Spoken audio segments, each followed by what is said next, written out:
Okay, everybody, I'm back and I am looking for soil. So the way you do that is you start with a no, you never do that. That was embarrassing. So first, you free your poor truck from the predicament you put it in, and then you hop back in. And I'm running a paver and a drill 3, I think, the hardest drill possible. And then, honestly, you just dive. I'm gonna work on the sound here a little bit, make it a little less offensive. Okay. I'm assuming it's okay for you in the broadcast. It might not be. I don't know. So the trick is you take this sucker down, down, down. The nice thing about running this with the paver mod is you're able to dig down to the really chunky and yummy thick rocks, and it's going to collect some other stuff while you go. A little bit of laterite, which is aluminum when you smelt it, and yeah, so it's very exciting. And you're like, oh no, he's going to fall. Well, I'm not, because I've got the paver mod. So usually what I do is I'll go down, I'll sort of do a little swirl, try not to make it too steep.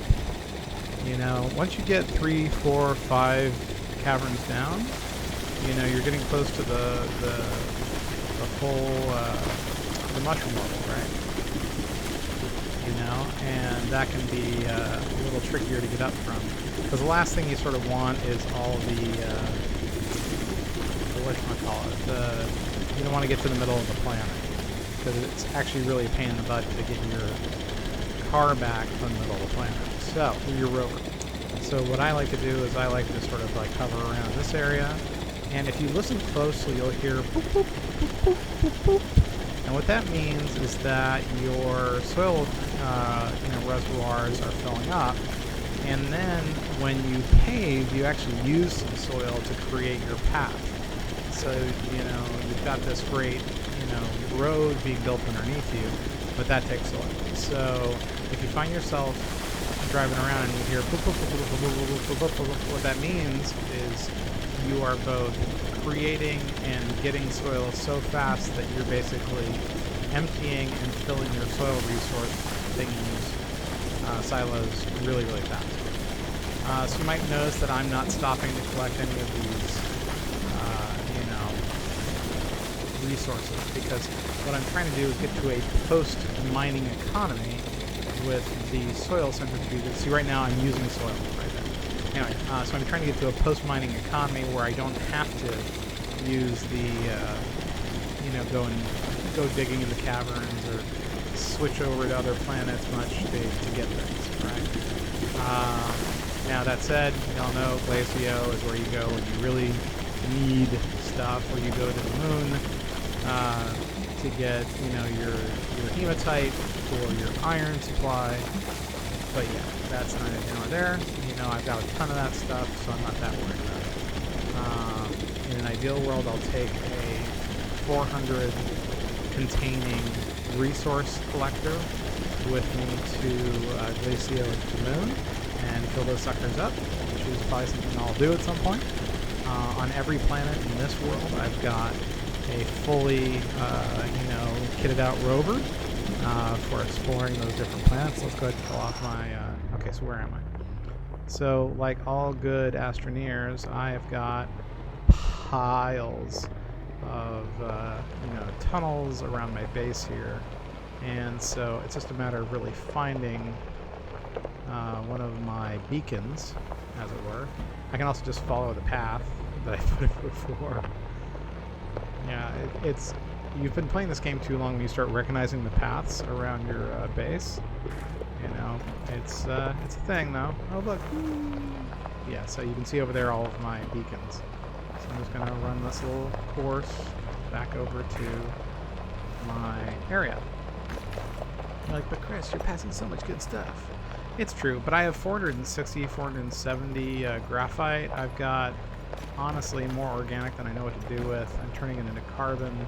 I'm just starting at the beginning again in some ways by generating carbon, making sure I have enough compound, enough resin, and the rest from the soil concentration. The soil centrifuges. to make things happen. So, oops, just skip the window. So let's go back over here to my little science lab as well. And okay, so now we take this piece here. No, not you, and let's back up a little bit camera-wise so that we can. Okay, so you'll see that the second I put it down, it started producing. So since these are eager and ready, so what I'll do is when you fill these up, it's not always clear that they're full, because sometimes they'll report 0 when in fact they have 24 soil units inside them. So all I have to say is if they have this green line on it, they are working for you. There is soil in there. So I'm generating on this side, let's see now, I'm generating that's, I believe, ammonium, and that's quartz right there on the right. So, and you can see here I've got extra graphite from when I was making graphite, and I've got this resource canister just sort of waiting here, right? So yeah, that's kind of long and short of it. So back to the how do you automate a soil centrifuge. So it's not that hard. The trick is you have to have A, soil, B, the little small canisters doing your work for you. But Chris, what happened over here? That's a good question. So this happens from time to time. First of all, looks like I have some quartz lying around there. I'm not going to worry about that right now. So let's grab one of my own canisters. Just put it right there. You see it goes tut, tut, tut, tut, tut, tut, tut. It does this like almost thatching pattern where it goes from one to the other, one to the other, one to the other, one to the other. And then they do their business. Now, obviously, I've got a ton of power in this base, right? So no delays, no hassles. And you can see here how you've got so in computer science, in computer chips, you have what's called a clock, and y'all talk about, it's a 2.8 gigahertz clock, and a boost to 5 gigahertz. What that means is that there's 5 billion cycles per second, a gigacycle, right? There's a megacycle or a megahertz, and then there's a gigahertz. So these are all very familiar terms for gamers. And what they measure is clock cycles. What's funny is people think it measures instructions, but it doesn't always. Sometimes you can have more than one instruction per cycle. Sometimes you can have like 7 cycles per instruction. It just depends on the architecture and what's going on in your program. So in this case, all we're doing is we're sending the turn yourself on, darn it, signal. And it's going from this one to this one to this little, latch here, and then back to this one. So it's basically saying turn yourself on. No, you turn yourself on. And they're telling each other this the whole time. And then we're spinning off from there saying to these guys, turn yourself on, turn yourself on, turn yourself on. Even when they're already on. Because these button repeaters, they have a funny behavior where they just change the state of the buttons they're pushing. So they're saying on, off, on, off, on, off, on, off. What matters for the soil centrifuges and for the other manufacturing in Astroneer, though, is the on signal. It doesn't take an off signal, it doesn't take a cancel signal from this thing. So yeah, so that's it. So that's how you automate it. Now, the tricky part with soil centrifuges is where do you put the dang button? So you'll see here, I put them basically along this ring of the soil concentrator, right? So, and I'm sorry I keep on saying soil concentrator, a centrifuge, or mineral centrifuge, or mineral concentrator. I think I just played it early enough when they were still figuring out the naming, and so I'm going to say it in a lot of different ways, but it's the same darn thing. So anyways, these are latched right here on the ridge of the device, right, and right on the inside in this case. You can actually attach it to these spinny parts. It didn't seem to work for me when I did that, but it's hilarious because this little pin goes zing, zing, zing, zing, zing, and that's very entertaining. So yeah, so that's automating the soil centrifuge, and through it, you can, if you just have a little bit of patience, so you just leave this going, you hang out, you leave, right? You're like, hey, okay, I'm out of here, and then you can go have fun, you can go do crazy stuff, and meanwhile, that's just going to generate more and more stuff for you to build with. And then, along those same lines, so I have to admit, the auto extractors are a little disappointing. They're really slow. If you have a boost mod or whatever, you can pull out things like 10 times faster. This one's actually not running anymore because I fully extracted all the resin that was coming in. But this one over here is sitting on top of a very rich compound environment. And so it's doing its thing. It's going smash, smash, smash. And then the arm grabs it, and then it adds it to this, oops, almost died, this resource canister here. So this is just holding compound, compound, compound. Now, compound's really useful in manufacturing in Astroneer. So, you know, you need a lot of it, so you might as well keep one of these going. But it's so slow. Literally, you know, if you have a decent drill, you can make more compound in like a second than it can make in a minute. But that said, it's going the whole time. And also, it's very miserly. It manages to really leverage the mine here, right? So, you know, it just eats and eats and eats until it's all gone. And that's actually really got a power all its own. So it's just going to sit here and do this. I've got it on an RTG, an ARM. I've got this Astroneer. The thought was that this would be like a portable, you know, thing that I would take around on maybe a rover and have it be my pal. So yeah, that's the long and short of that. So you can see my stuff is still running here. If you visit it and you say, hey, why isn't it running? Sometimes you just need to kick it. You need to give it a little boost. Right? So let's, you can see all my empty soil things here, which is a drag. You're like, but why isn't it running? I was just here. It was running great. Well, that's how it goes sometimes. This is really empty, so I'm going to put it over here with the other empties. That's really empty. And you can't actually go by the 0 out of 24 or 0 out of 16.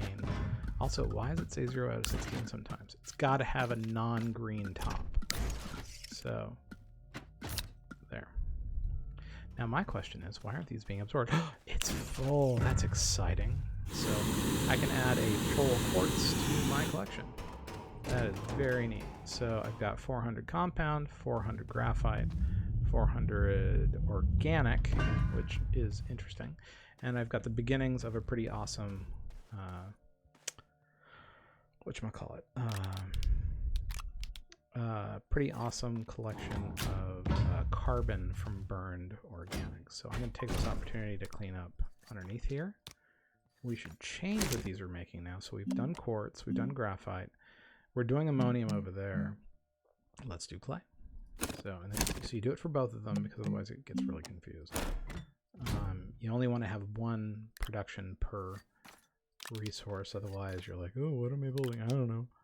Yeah, so there you go. So that is soil automation. Let's move this over here. And then we find our little soil canisters. And we just do this. Boom. Take it off. Boom. So it goes and fills up. Over there, it fills up. And so now it's just going to generate clay until blue in the face. So this is interesting. I don't know why it stopped. It probably just ran out of soil. You know, I didn't collect that much when I was out and about. So let's clear up these guys.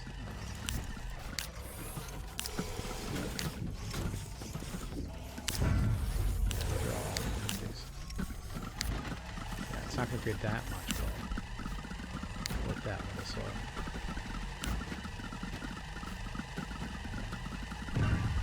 So you can see here, it's already doing its business, right?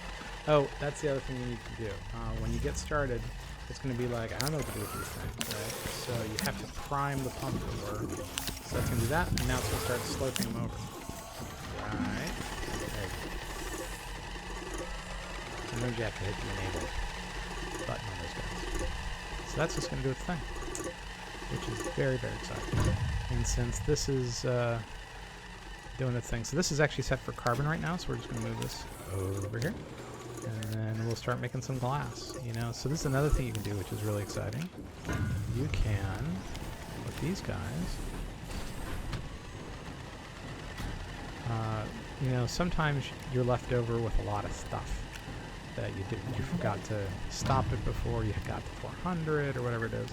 And so quartz is a great example, and the thing is, glass is really useful. So one of the things I want to do is make sure I collect all the glass. Let me see if I've got it. Yeah, I do. Cool. So we're going to bring this over here. I'm just going to collect some glass.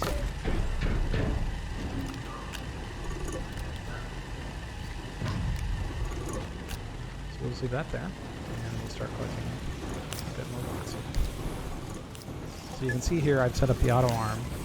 These are just some extra platform beads that I had sitting around. So I have an automation arm pulling the glass from the production smelter here and bringing it over to the resource collector.